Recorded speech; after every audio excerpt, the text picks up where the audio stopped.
Porque nadie te contó que la maternidad es tan hermosa como agotadora. Bienvenidos a tu podcast Maternandeando.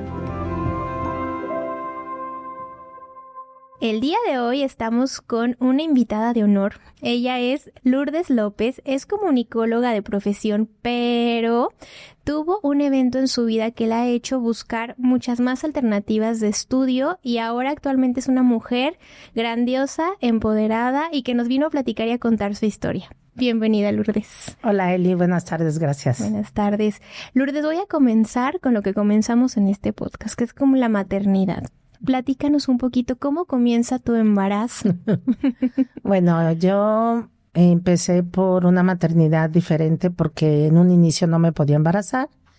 Y te estoy hablando de que hace 34, 35 años los métodos de fertilización eran mínimos y muy invasivos. Entonces estuve en tratamiento con un médico y finalmente después de una laparoscopía, me destaparon las trompas, varias biopsias de útero y algunas salvajadas que hacen los doctores, llegaron a la conclusión de que con el Omifin, finalmente después de todo eso, iba a lograr tener un embarazo exitoso, amén de que a mi esposo también le hicieron recuento de la movilidad de los espermatozoides y demás, ¿no? Tuvimos una dieta especial, intentamos el método de Billings y el ritmo, todo eso, y finalmente con Omifin logramos quedar embarazados. La verdad es que yo no tenía mucha esperanza del Omifin, pero pues yo trabajaba como gerente de una tienda en Polanco y ese día vendí muchísimo y entonces mi jefa me dijo, vamos a celebrar, vamos a comer aquí a la cava, ¿no? Entonces a mí en la cava me encantaba el espagueti al 4 quesos con camarones y cuando me lo sirvieron yo así de, ¿qué es esto? Y entonces le digo, no, ¿sabes qué? Me siento mal. Me dice, a lo mejor te cayó algo mal en el estómago. Le dije, no, me siento mal. No, pues te llevo al médico. Y bueno, había un hospital cerquita con el ginecólogo de ella, que me dijo, es mi ginecólogo, pero él todo me lo resuelve, te voy a llevar con él. Y bueno, cuando llegué, me empezó a palpar el vientre y me dijo, ¿no estás embarazada? Le dije, no, ni me puedo embarazar, estoy tomando Omifin. Me dijo, ok. Pues te voy a hacer un ultrasonido, me dijo, porque aquí hay unos abultamientos. Le dije, es que es inútil. Acabo de terminar mi menstruación ayer o antier y de hecho fue muy corta. Me dijo, ok, te voy a hacer un ultrasonido. Es que no es necesario, yo con una resistencia bárbara. Y bueno, entonces me dijo, mira, cuando veas esta pantallita, pues ahí, cuando veas una estrellita centellante, pues ese es el corazón de tu bebé, si hubiera un bebé, si estuviera ocupado el útero, ¿no? Pero eran unos monitores así gigantes con unas pantallas verdes y las estrellitas apenitas se veían y yo de repente como que veía toda una constelación, ¿no? Y entonces le dije, ¿qué está pasando? O sea, ¿por qué se ven tantas estrellitas? Y entonces me dijo, ¿tienes esposo? ¿Eres casada? Sí. ¿Te gustaría estar embarazada? Sí. Bueno, mira, ahorita te vamos a dar un relajante, márcale a tu esposo, dile que venga y ahorita platicamos, ¿no? Entonces, pues ya llegó mi esposo. Y entonces le dijo la misma explicación que a mí. Y bueno, ya cuando mi esposo vio las 3 estrellitas, le dijo, ¿qué significa que haya 3 estrellas? ¿Vamos a tener gemelos o qué? Y le dijo, no, van a tener triates. Pues mi esposo se desmayó, literal. Tenía el pelo larguísimo y entonces así nada más de repente vi cómo se deschongó todo y yo así de, ay, ayúdenlo, por favor. Y yo siempre fui muy fuerte para esas cosas, pero de regreso, pues, mutis, un silencio de ultratumba, muchos sentimientos encontrados, miedo, incertidumbre, miedo de que ese embarazo no llegara a término, incertidumbre de cómo voy a mantener 3 bebés. En fin, ¿no? Cuando le hablé a mi papá para decirle, papá, estoy embarazada y voy a tener triates, me dijo, te voy a colgar porque con eso no se juega, no es chistoso. Y me colgó. Y yo así de, hello, ¿no? Pero bueno, es una sensación de magia y al mismo tiempo de mucha incertidumbre. Entonces, pues tengo un embarazo muy poco amable, que casi parecía una enfermedad, no pude disfrutarlo, no pude salir a comprar cositas para mis bebés a la tienda, no pude presumir mi panza, tener, ya sabes, el baby shower y bla, bla, bla. O sea, yo realmente la pasé pues como enferma, ¿no? En cama, reposo absoluto, yendo cada mes a las consultas, ultrasonidos, tomas de sangre, mediciones de 1000 cosas. Y pues siempre con el temor de que cómo van, si viven, no viven, sus medidas son normales, su corazón se escucha bien, qué es lo que pasa, ¿no? Cuando tenían 6 meses y medio hubo un evento muy desafortunado en la familia. Se mató mi cuñada en un accidente automovilístico y acto seguido pues yo empecé con un trabajo de parto y nacieron mis bebés de 28 semanas. Entonces pues nos vimos en la disyuntiva de salvarme a mí o salvar a los bebés. Mi esposo de aquel entonces pues tuvo que firmar que optaba por salvar a la mamá. Y bueno, estuve en trabajo de parto como unas 18 horas. Me inyectaron madurantes durante esas 18 horas me explicaban que 1 minuto, 1 hora, un día que lograran estar dentro de los bebés era mucha ganancia. Y a las 18 horas, el Triate-2, que es Tomás Enrique, empezó con sufrimiento fetal y pues tuvieron que hacer una cesárea de urgencia. Una cesárea no estética, sino vertical. Uh-huh. Horrible, de 17 centímetros, que pues nunca más volví a ser bikini. Pero bueno, fue por una emergencia y fue para salvar a los bebés. Sí. Y ahí empieza tu aventura. Ahí empieza un giro de 360 grados que dio mi vida. Yo era una mujer trabajadora, profesionista, independiente, muy autónoma, parrandera, muy divertida y demás. Y todo eso se fue a un baúl de los recuerdos y me convertí en mamá 24/7 y aprendí casi a ser enfermera, médico, técnico en urgencias médicas, maestra de educación especial y lo que se acumula esa semana porque es muy demandante tener 3 hijos con alguna condición discapacitante.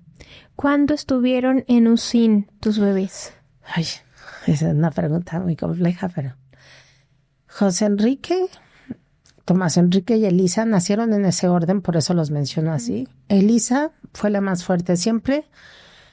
Cuando hay un embarazo múltiple, un embarazo gemelar, siempre las niñas son más fuertes. Entonces Elisa era la que no tenía tantos problemas, fue la que pesó más, que pesó 1,50 kilos. Y entonces ella me la entregaron al mes de nacida. Uh-huh. Después, a los 2 meses, me entregaron a José Enrique, que tuvo un evento cerebrovascular mínimo en el lóbulo frontal, uh-huh. Tuvo un colapso de pulmón y salió con una broncodisplasia, es decir, tiene sus pulmones ligeramente endurecidos, como si hubiera sido fumador con tremendo. Y me lo dieron a los 2 meses. Y a los 3 meses, 1 semana, me dieron a Tomás Enrique. Entonces, esos 3 meses fueron realmente caóticos porque yo primero viví en el hospital 3 meses con ellos. Ahí me daban de desayunar, comer y cenar. Me iba a dormir a mi casa, me bañaba y regresaba al día siguiente de madrugada. Estaba con uno, luego con otro, luego con otro.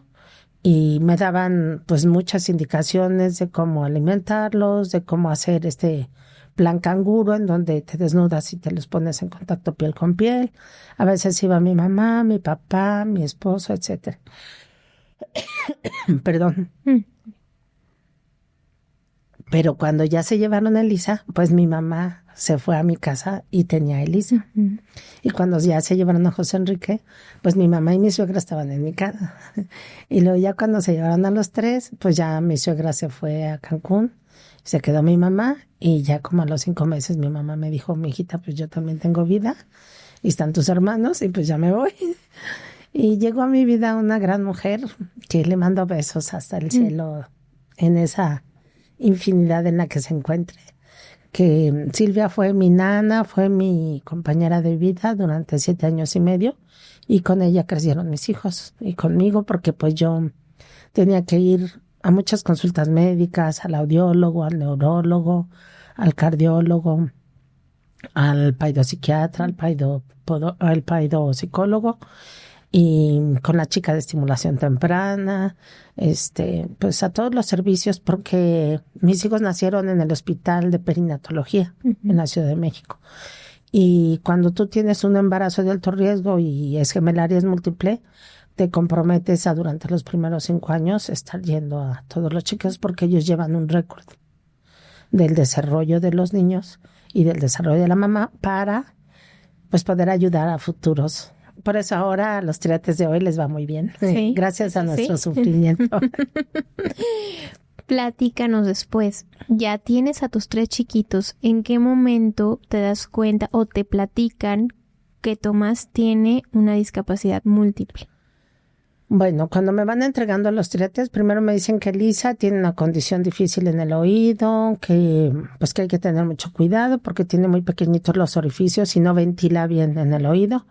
Y bueno, efectivamente, como al año y cachito la operamos del oído porque además se metió un balín y se lo sacaron y bueno. Y entonces le pusieron tubos de ventilación para que no se enfermara tanto porque dejaba sangre y pus en la almohada por otitis aguda media. También fue cardiópata, tenía un soplo en el corazón, la atendí hasta los 12 años. Afortunadamente se cerró el soplo y ya. Con José Enrique pues me dijeron que había que ver cómo reaccionaba, que iba a ser probablemente un niño con poca tolerancia a muchas cosas, rasgos autistas, que hoy sé que son rasgos autistas, pero en ese entonces pues no sabíamos mucho. Y pues también con una condición de vías respiratorias altas y bajas importante. Ha tenido un par de veces neumonía y tiene además una parálisis de cuerda vocal. Entonces habla súper sexy. Y cuando me entregaron a Tomás Enrique me dijeron, pues yo ya sabía porque en el transcurso de esos 3 meses él tuvo un infarto cerebral de 3er grado. Y bueno, pues es una herida en el cerebro que te bloquea el funcionamiento de muchas cosas, dependiendo de dónde está, de qué tan grande es, etcétera. Entonces me dijeron que era probable que nunca caminara, que nunca hablara, que nunca se sentara, que nunca iba a hacer nada, ¿no? No conforme con eso, cuando tenían como 4 meses fui a una consulta de oftalmología y me dijeron que no veía, que tenía desprendimiento de retinas, lo que llaman ellos retinopatía del prematuro, y pero que estaba una cirugía maravillosa que se llamaba cirugía a cielo abierto y que me iban a canalizar al Hospital de la Ceguera para ver si era candidato. Lo operé 4 veces sin ningún éxito. Y lo podía haber seguido operando porque los abren y los cierran y los abren y los cierran para investigar y para aprender. Y yo estaba dispuesta a poner a mi hijo al servicio de la medicina, pero con ciertos límites. Cuando vi que no había ningún porcentaje alentador o de garantía de que él tuviera una ganancia con esas cirugías, pues dejé de operarlo. Claro. Y a los 3 días, bueno, ese mismo día me dijeron que no escuchaba. De hecho, me dijeron que no oía, que no veía y que tenía parálisis el mismo día, pero luego me lo fueron así como dosificando, de mire, vamos a hacer esto, vamos a hacer lo otro. De la audición, pues ya me dijeron que tenía hipoacusia bilateral profunda, es decir, que no escuchaba ninguno de los oídos, por la administración de algunos antibióticos que se le dieron con consentimiento de nosotros durante su estancia en el hospital, porque en la unidad de cuidados intensivos se infectó de un virus que le pasó a la sangre y que pues no había manera de erradicarlo y era o su vida o la infección y entonces bueno optamos porque se le diera el medicamento, pero le afectó el corticoide, que es este caracolito que tenemos dentro del oído que nos ayuda a resonar y demás, ¿no? Usó curvetas de alta densidad, curvetas de alta potencia. Tengo una foto de él chiquititito de 9-10 meses después de su primer cirugía que le pusieron los aparatos. El doctor estaba fascinado porque era el paciente más chiquito que había tenido en la vida. Pero bueno, cuando tenía 12 años vimos que no había ganancia, que no había desarrollado el lenguaje y que estaba desarrollando muchas infecciones de otitis aguda, media y profunda. Y pues eso nos estaba llevando a otras complicaciones de vías respiratorias. Ha tenido 9 veces neumonía. Y pues ya decidimos que se acabaran las curvetas. Que era momento de... Sí, porque en realidad las curvetas solamente le daban ausencia o presencia de sonido. Es como así que yo hago...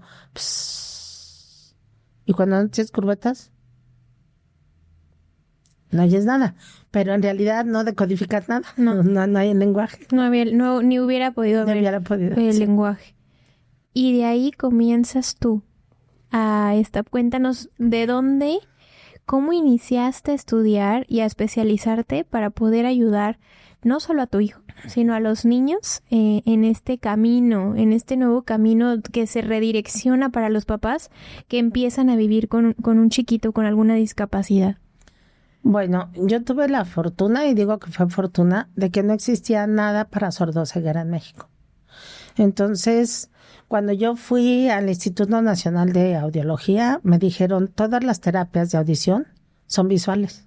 O sea, yo les muestro cartones, señas y demás, y tu hijo no ve, no puedo hacer nada por él. Cuando fui a la escuela de ciegos me dijeron, todas las terapias para ciegos son auditivas y son táctiles, y tu hijo no tiene una buena coordinación de sus extremidades superiores y tampoco escucha. Entonces, ¿cómo le vamos a enseñar a leer braille? Y en la APAC, la Asociación para Parálisis Cerebral, me dijeron, sí, podemos ayudarte con unas terapias y demás, pero solo para su movilidad, o sea, de audición y lenguaje, pues nosotros no atendemos eso, ¿no? En aquel entonces yo era una mujer un poco violenta, muy aguerrida y así, pero estuvo bien porque eso me fue útil. Claro. Ahora soy muy pacífica. No soy ni el 50% de la que era. Pero entonces yo me enojaba mucho y les decía, bueno, ¿y qué hago? ¿Lo tiro a la basura o qué? ¿No? Y entonces yo insistí mucho en la escuela de ciegos que pudieran hacer algo. Y ahí conocí a la maestra Mari Carmen Galíndez, que era la directora en ese entonces. Y ella empezó a impulsar el primer programa de sordoceguera en México. Y ahí conocí otros ángeles de la guardia, como la maestra Laura Valerio, que también su niño, Ángel, tenía sordoceguera y parálisis cerebral.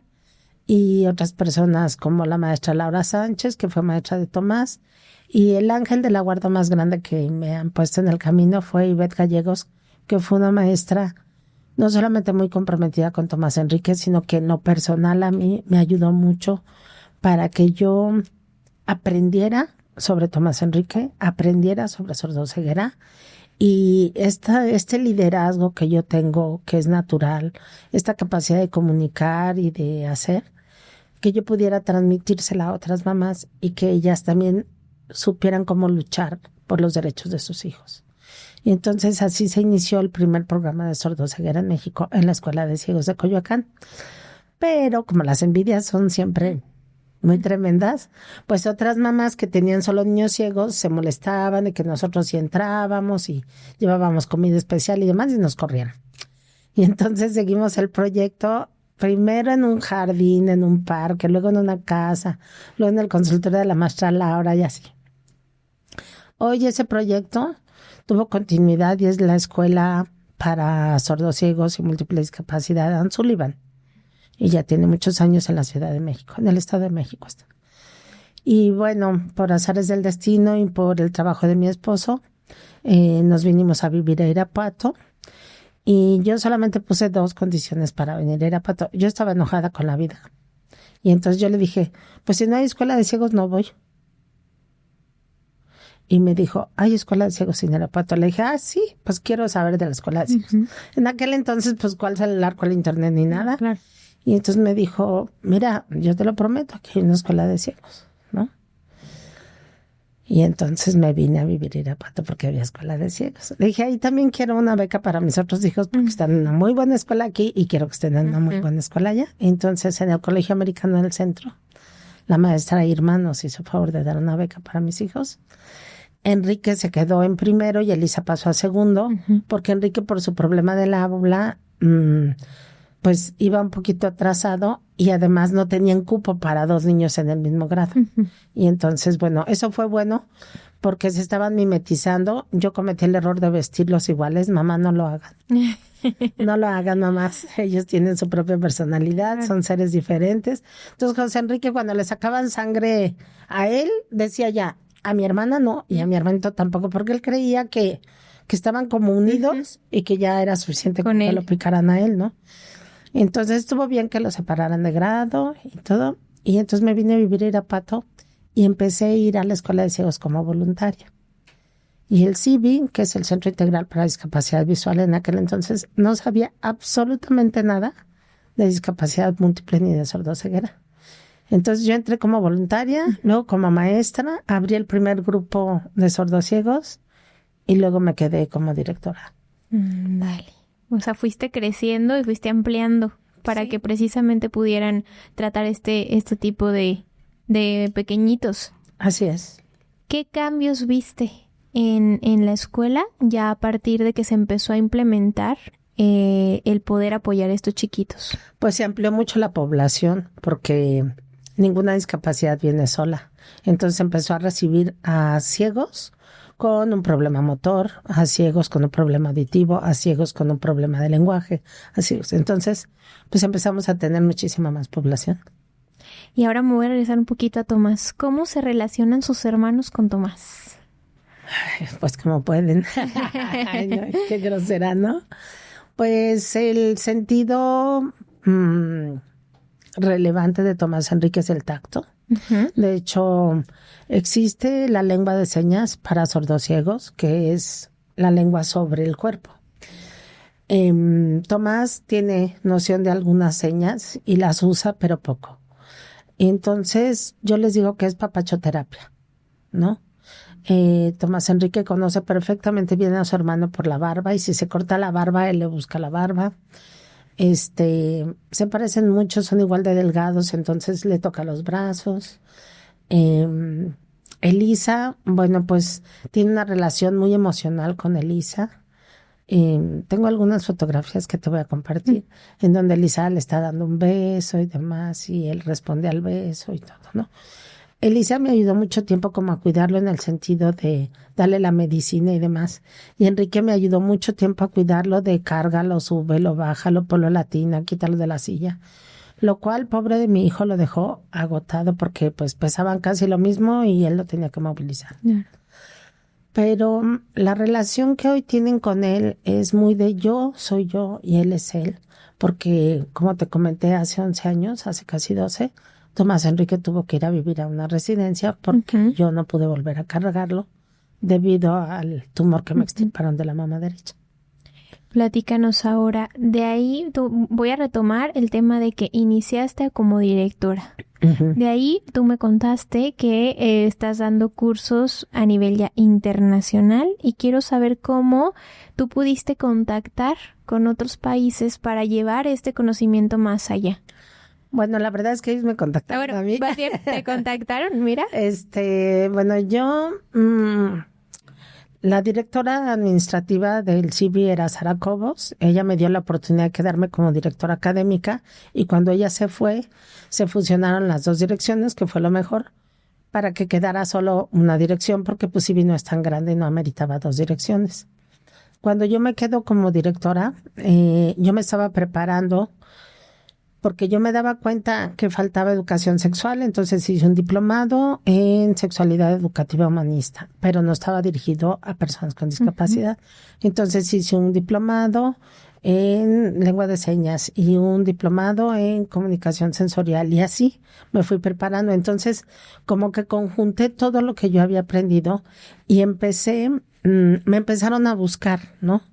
De, oiga maestra, nos interesa su experiencia porque fíjese que tenemos niños así en el CAM número 1 o en el CAM número 8 y podría venir a Aguascalientes y demás. En el Inter, con estas mamás que yo te platiqué, Laura Valerio uh-huh. y Betty y demás, se hizo la primera red nacional de padres de chicos con discapacidad en el 2014, creo. Y entonces yo acudí a ese encuentro de toda la República Mexicana. Fueron asociaciones civiles, escuelas y demás, y yo fui representando a Guanajuato, porque Sara Cobos inició la primera red de atención a personas con discapacidad y yo me quedé también al frente de esa red.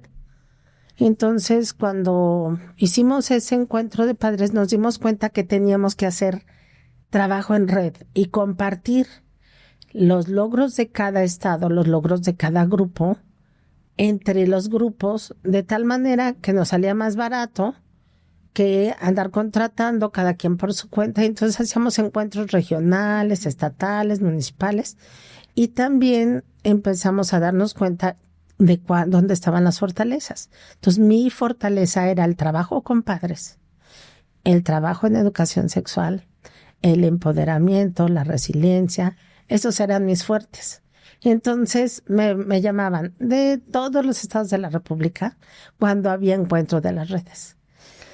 Y como yo estudié comunicación inicialmente, luego administración de empresas, y me enfoqué dentro de la administración de empresas muchos años a la capacitación, el desarrollo humano, a los recursos humanos, pues se conjuntó todo, mi experiencia de vida, mi capacidad de transmitir un conocimiento y pues el conocimiento vivencial que tenía como directivo de una institución y como mamá de una persona con una discapacidad tan severa. Porque incluso me llegué a topar papás que me decían, yo creía que lo peor que me había pasado en la vida era tener un chico con síndrome de Down, pero ahora que la veo a usted, le voy a echar muchas ganas. Y yo decía, bueno, pues qué bueno que sirva para eso, ¿no? Sí. ¿Qué comentarios? Sí. Pero bueno, mira, de ahí sacaste como es una experiencia cristalizante y pudiste aprovecharla para compartirlo. De hecho, cuando tenían 18 años, mi hija andaba noviando con el que después fue papá de sus hijas y que ahora ya no está casada con él. Cabe mencionar. Y entonces él es comunicólogo también y me hizo un video de Tomás Enrique porque en ese entonces Tomás tuvo su 9ª neumonía y en el Seguro Social nos decían que nos despidiéramos de él. Yo tomé un taller de tanatología también y entonces hablé con mis hijos y les dije, bueno, si tu hermano se va, aquí no va a haber dramas. Y si tu hermano se queda, como se quede, aquí no va a haber dramas, necesitamos aprender a vivir con esto. Y este chico, muy sensible, hizo el video de la familia que está en YouTube, te lo compartí. Uh-huh. Y en ese video yo agradezco precisamente que gracias a la experiencia de vida de mis hijos, pues yo tengo el trabajo que me apasiona, que me gusta, que me hace feliz y que me ha permitido subsistir y subsanar las necesidades de mis hijos, pues todos estos años. Ha ido de la mano. Sí. Ha ido de la mano. De hecho, sigue yendo de la mano, porque actualmente me uní con otros padres que tienen necesidades similares y que, escuchando mi experiencia de vida, dijeron es que tenemos que prepararnos para cuando tengamos que separarnos de nuestros hijos. Porque hoy, con todos los avances científicos, yo soy de la tercera edad, voy a cumplir 64 años el 19 de abril. Mis padres son de la 4ª y 5ª edad, tengo una mamá de 84 y un papá de 94.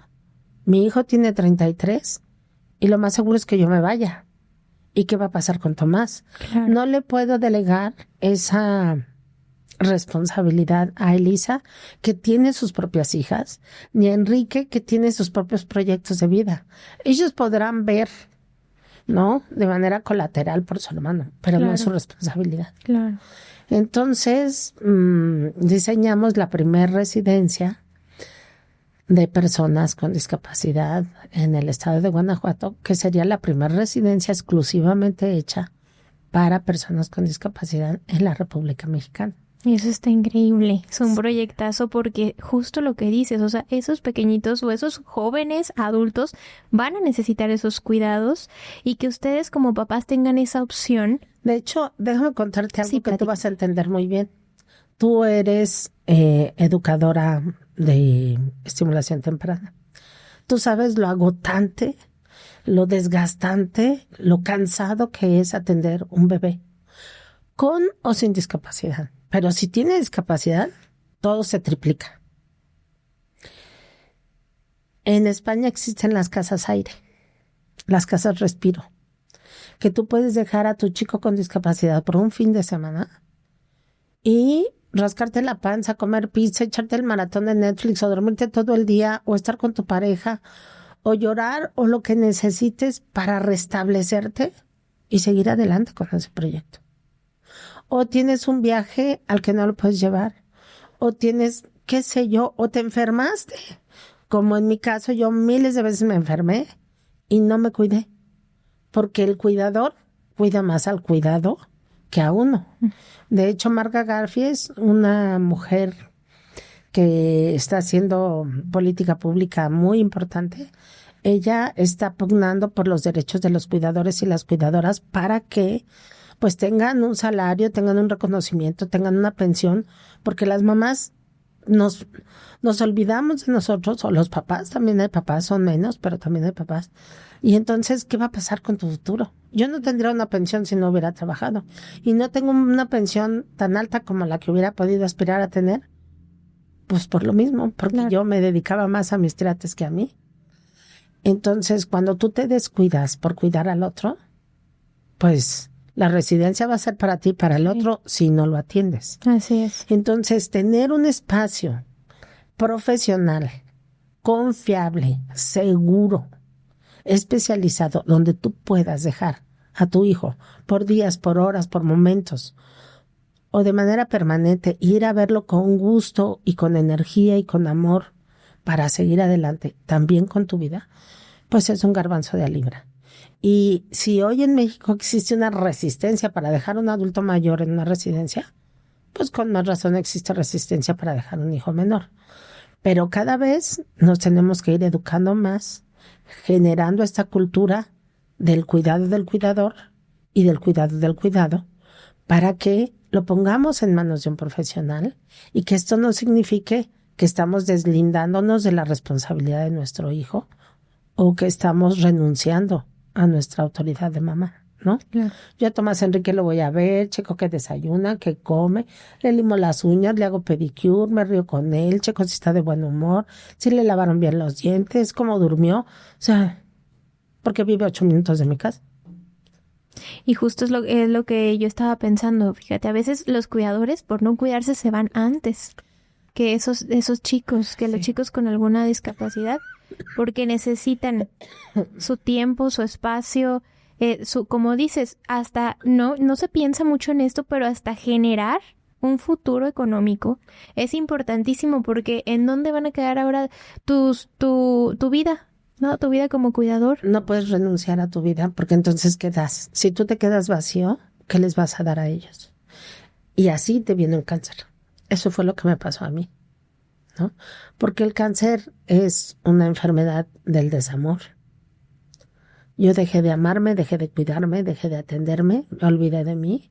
Y entonces Dios, el universo, como lo quieras decir, pues me hizo una llamada de atención, a ver, voltea a verte, ¿no?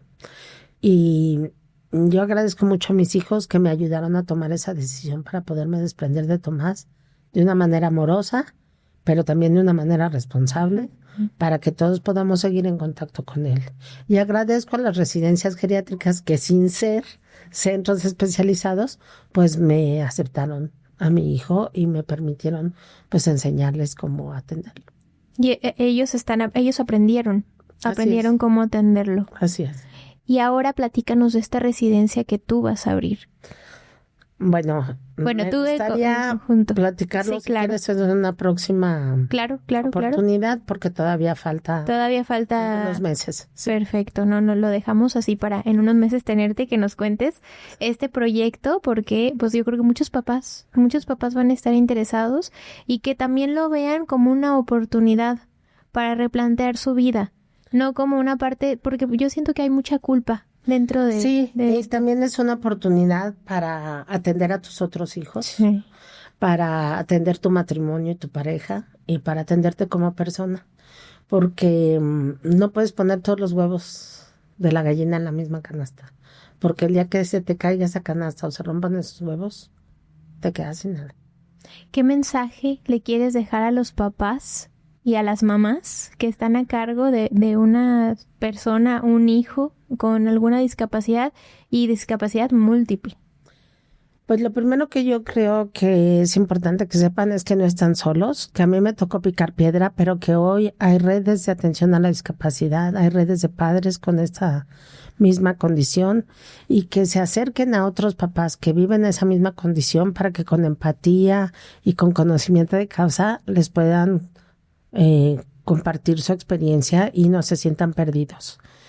Que exijan los derechos de sus hijos, sin violentarse, sin gritos y sin banderazos, que yo así era, pero así, con conocimiento de causa, que investiguen sobre la ley de la discapacidad, sobre Hoy tenemos afortunadamente una Secretaría de Derechos Humanos que tiene una subsecretaría de atención a la discapacidad, y el arquitecto Carlos Diágoro Fonse, que está al frente de esa subsecretaría, es un hombre extraordinario. Él está en silla de ruedas y vive la discapacidad, y es muy empático y muy profesional. Y que no aíslen a sus hijos. Es muy importante que sus hijos convivan con otras personas que no tienen discapacidad, porque ellos de esa manera están haciendo cultura de la discapacidad. Están promoviendo que sus hijos tengan derecho a lo mismo que las demás personas que no tienen discapacidad, y que las demás personas sin discapacidad los acojan, los acepten. Quien te va a ver feo no va a faltar, pero también ven feo a los que no tienen discapacidad, y tú aprendes a ejercer tus derechos, ¿verdad? A decir qué necesitas, o si no te parezco bien, pues te puedes voltear para otro lado, lo que sea, ¿verdad? Mis hijos les sacaban la lengua a la gente y cosas así, y yo los reeducaba y les decía, no, nosotros no nos vamos a convertir en eso. Si a alguien se le queda viendo a tu hermano, tú pregunta, ¿quieres saber qué tiene? ¿Te intriga algo? ¿Necesitas algo? Y pues la gente, obvio, se incomoda. O si los están viendo por un interés genuino, pues claro que te preguntan, ¿no? Y pues te puedo contar experiencias de la gente que llegaba y me regalaba dinero, me daba un chocolate. Un día le regalaron un peluche que rezaba el Padre Nuestro. O sea, cosas así que dices, wow, ¿no? Sí. Entonces, pero también te pasa gente grosera que dice, ay, pues si no oye y no ve, ¿para qué lo trae al cine? Sáquelo porque está gritando y no me deja oír. No, pues siéntese más atrás, ¿no? O sea, claro. lo traigo al cine porque es un lugar público y pagué mi boleto, ¿no? Claro. Que por cierto a Tomás le encanta el cine. El olor a palomitas, el refresco, la coca, los nachos. Y si todo el mundo se ríe en el cine, él también se ríe. Porque percibe el ambiente. Percibe. También por la parte sensorial. Sí, claro, tú sabes que cada poro de nuestro cuerpo es como un microfonito, ¿no? Así es. Y pues voy a terminar tu conclusión en esta parte que es tan importante como renombrar. Los chiquitos con discapacidad no tienen por qué ser olvidados. Al revés, tienen que ser incluidos en todas estas actividades. Que se quede como muy marcado, porque yo sí he escuchado historias de vida en donde los excluyen completamente, hasta en un cuarto, o no les dan los mismos derechos que a los demás niños porque creen que ya no son funcionales. Y como lo dices ahorita, cada poro de su cuerpo les va a transmitir algo. Pues es que la funcionalidad va a depender de la aceptación. La gente no se muere de sordera, ni de ceguera, ni de parálisis. Se muere del rechazo. O sea, porque hay muchas veces que he conocido historias de personas con discapacidad, de chicos, de jóvenes, de adultos, que no los toca nadie en semanas. ¿Cómo serías tu vida si nadie te volteara a ver, si nadie te tocara, si nadie te escuchara? Los seres humanos somos seres sociables. Somos seres que necesitamos comunicarnos, que necesitamos ser vistos. Que si yo me siento ignorado, si yo me siento rechazado, es algo dolorosísimo, es algo violentísimo. Y si nosotros padres no luchamos por los derechos de nuestros hijos, nadie lo va a hacer.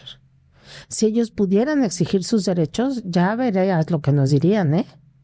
Entonces, pues yo creo que hay que atenderlo. Y para atender a un hijo con discapacidad, primero tienes que atenderte tú. Importantísimo.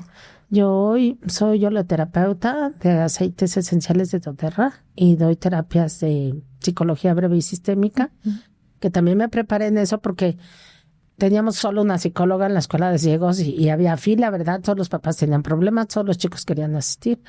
Y yo hoy a veces escucho hora y media a una mamá, un papá, a alguien, y me dice, gracias, ya, me siento mejor, me cambió la vida. Claro. ¿No? Porque a veces solo necesitamos eso, que alguien nos escuche. Sin juzgarnos, sin decirnos, pues si yo en tu lugar haría, no, solo escúchame. El desahogo emocional. Así. Porque sí, lo que no hablamos nos enferma. Aguas con eso. Entonces, papás, de verdad hay vida después de la discapacidad, solo hay que buscar los caminos correctos.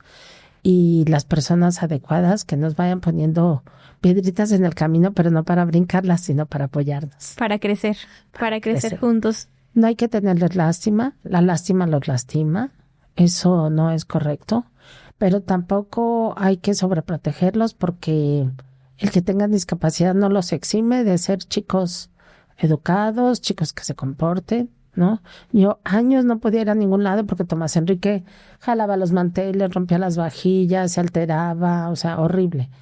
Y lo eduqué. Claro. A veces de una manera no tan ortodoxa, otras veces sí. Un día le amarré una cuchara con cinta adhesiva en la mano porque nos aventaba de cucharazos a todos, ya nos tenía hartos, ¿no? ¿Y lo entendió? Y claro que lo entendió. Porque tienen discapacidad, pero no son tontos. No, claro que no. Muchas gracias por esta entrevista. La verdad, para mí, quisiera sacar miles de temas más que vamos a volverte a tener, créeme. Te voy a volver a invitar para hablar de educación sexual en la discapacidad, que es un tema que también me gustaría que diéramos herramientas a los papás que nos van a ver, porque es un tema todavía muy tabú, que es necesario que los papás se informen. Es muy importante, es muy necesario. Acuérdense que educar previene. La educación sexual va a prevenir un abuso, va a prevenir una violación, va a prevenir una enfermedad, pero sobre todo que dejen de pensar que la sexualidad son penes y vaginas, nada que ver, ¿no? La sexualidad es, la sexualidad es género, la sexualidad es afecto, la sexualidad es reproductividad, la sexualidad es espiritualidad, porque también está el amor agape, el amor a Dios. La sexualidad es algo intrínseco al ser humano y nosotros nacemos sexuados, morimos sexuados y es importante que sepamos que nuestros hijos, conforme van creciendo, van teniendo necesidad del contacto piel con piel con otras personas de sus iguales, con personas del mismo género, de diferente género, y que es importante que les enseñemos que hay besos de afecto y besos de deseo y besos de paternidad, de maternidad, y que ellos puedan distinguirlo. Claro. Porque de esa manera los estamos protegiendo. Y que también de esa manera nosotros no estamos transgrediendo sus derechos sexuales porque los tienen. Existe aquí en Guanajuato, en la Procuraduría de los Derechos Humanos, nosotros hicimos la traducción de los derechos sexuales de las personas con discapacidad, de las niñas y las mujeres con discapacidad. Está en braille y está en negro y pueden accederlo en la Procuraduría de Derechos Humanos. Perfecto. Hoy existe incluso un libro que acaba de escribir una doctora muy capaz con el aval de la UNAM. Son varios doctores, que es una guía para padres para la atención del tema de la sexualidad. Pero es algo que nos da mucho miedo porque como en nuestra época nadie hablaba de eso, o lo que se hablaba ya hablaba mal, y hoy se habla mucho, pero no se entiende nada tampoco, porque aparte lo íntimo se volvió público. Entonces sí es un riesgo no hablarlo y no atenderlo. Claro. Es prevención, totalmente. Y ahora hay muchas cosas. Están los muñecos sexuados, podemos hacer un taller, o sea, hay mil cosas. Muy bien. Muchas gracias por tu valiosa información, Lourdes. Y están las puertas abiertas del podcast para que vuelvas a compartirnos ahora que se haga ya tangible lo de la residencia, que nos platiques. Sí, Eli, muchas gracias. Yo te agradezco a ti que tengas este espacio. La maternidad no viene con ningún manual. La maternidad no siempre es sueño color de rosa. Y cuando nos enfrentamos a una maternidad compleja, pues siempre necesitamos ayuda, y estos espacios son de gran ayuda para las mamás primerizas y también para las mamás que ya pasamos por eso y que ahora estamos con los nietos, ¿verdad? Así es. Bueno, Lourdes, fue un gusto tenerte aquí con nosotros. ¿Nos pudieras compartir tus redes sociales, por favor? Sí, bueno, no soy muy buena con eso de las redes sociales, pero en Facebook estoy como López María de Lourdes y aparezco entre paréntesis como Lur Luna. Y está abierto al público, o si quieren hacerme alguna consulta privada, pues me pueden enviar un mensajito en Messenger. Y mi teléfono es 462-164-9090. Es un teléfono de empresa aparece como doTERRA, pero ahí me pueden dejar un mensajito, porque a veces estoy dando terapia o estoy ocupada con Tomás y no contesto, pero si me mandan un mensaje y me dicen que me escucharon en Maternandeando, yo con mucho gusto devuelvo la llamada, porque no contesto números que no conozco. Ok, perfecto. Entonces ya saben a dónde pueden mandar un mensajito y agregarte a tus redes para que sigan ahí en continuo aprendizaje. Una vez que esté la casa, les compartiré las redes de la casa, que esas sí tendrán su página y todo. Perfecto. Muchas gracias por ver Maternandeando. Recuerden seguirnos en nuestras páginas @maternandeando y si quieren que busquemos, indaguemos de algún tema, no duden en comentarlo.